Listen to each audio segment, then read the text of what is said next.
Hi friends, this is 5 Minutes Tech YouTube channel.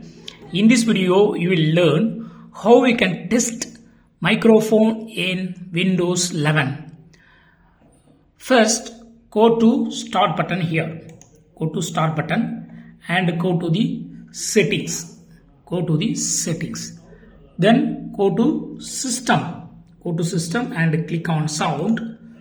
Click on Sound. Here, select microphone option that you have connected with your PC.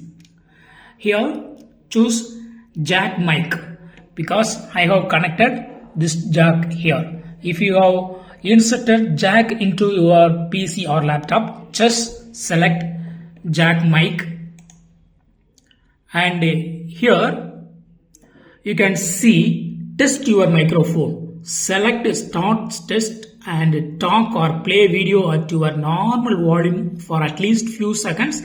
Then select stop test. So you have to press start test here and speak something. I have started. Yes, testing. Yes, testing. Yes, testing. Yes, testing. Hello, hello, hello, hello, testing. Now I would like to go to stop. Stop it and see here.